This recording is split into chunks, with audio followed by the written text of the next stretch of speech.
UFC 227 went exactly how I expected. Cejudo won, TJ won, and Conor McGregor is still the only thing Dana White cares about. If you don't like it, then don't watch the Khabib-Conor fight. You know what I mean? Stop. Stop. But wait, there's more. Today, we're gonna be talking about the 4 shocking things about UFC 227.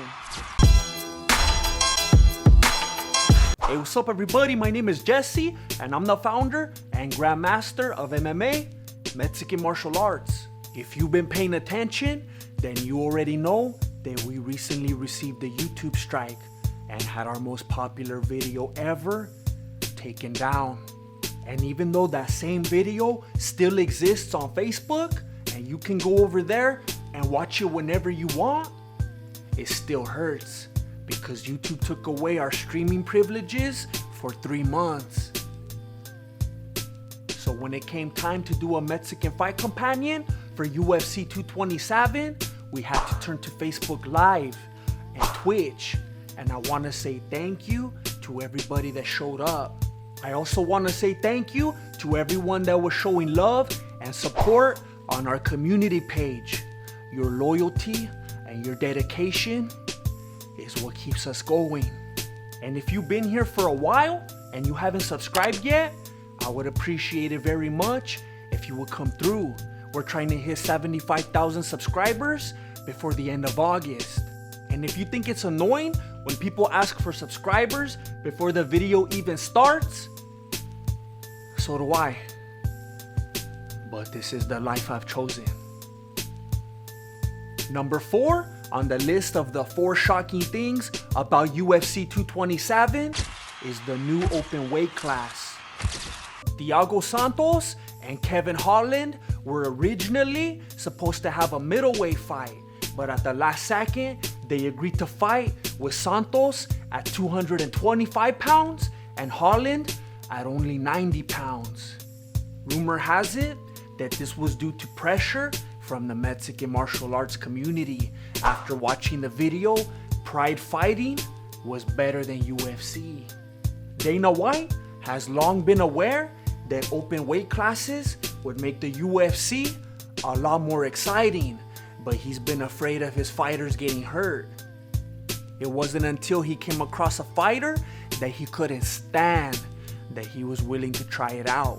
He was on the Contender Series, and he was a talented guy, and he won his fight, but he wouldn't shut up. The entire fight, he was talking to me. And as far as I'm confirmed, it went beautifully, with Holland getting the W. He didn't win the fight, but he won the hearts of the fans. Wow, he looked good. And tonight, all the celebrities that were there loved Holland. That's all they wanted to talk about. After the fight, they're talking to me about him. Back in my room, they're talking to me about him. And I hope this fight will serve as an example and open the door to many more exciting fights in the future. Which leads me to number 3. TJ Dillashaw versus Brock Lesnar.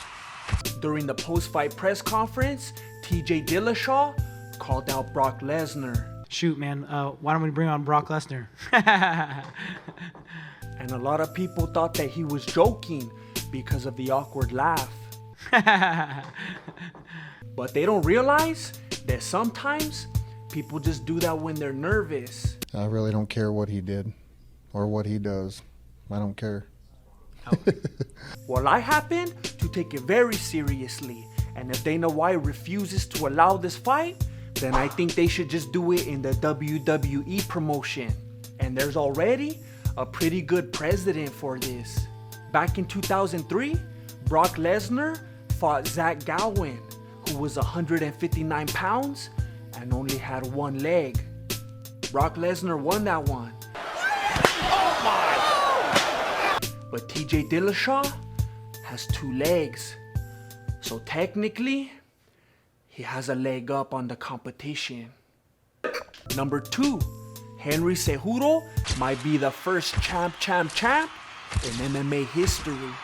After winning the title, Cejudo was talking about how he's been feeling disrespected by Dana White and the UFC. And apparently, he's not the only one. What do you mean? They better start acting right and start over promoting instead of under promoting. So if the UFC isn't gonna help promote him, then he's gonna have to take matters into his own hands and make a name for himself. Even if they didn't have a single title defense, or even if they cheated to get the win, we've seen champs, but never while also being an Olympic gold medalist. But Seguro might have to wait in line because TJ already has some other things in mind, which leads me to number one. Number one, TJ Dillashaw versus Bruce Lee. These days, it seems like every time someone wins a fight, everybody's calling them the GOAT. And in this case, I might actually agree with that. I'm a fan of TJ. Who you got, Cody or TJ? TJ all day. But when certain claims are made, you're crossing the line, homie.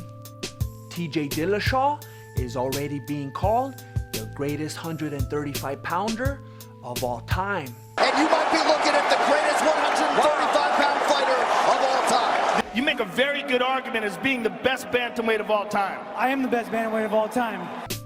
But it looks like people are forgetting who was also a 135-pounder, Bruce Lee. You have offended my family, and you have offended the Shaolin Temple. The comparison of the two and the reasons why it would go down the way it would is simply too much to fit into this video. So stay tuned for my upcoming video, Bruce Lee versus TJ Dillashaw. But in the meantime, I would advise you to rewatch TJ vs. Cody and then watch Enter the Dragon. Trust me. These have been the 4 shocking things about UFC 227. Thank you for watching Mexican Martial Arts. Appreciate it. Good looking out. Late.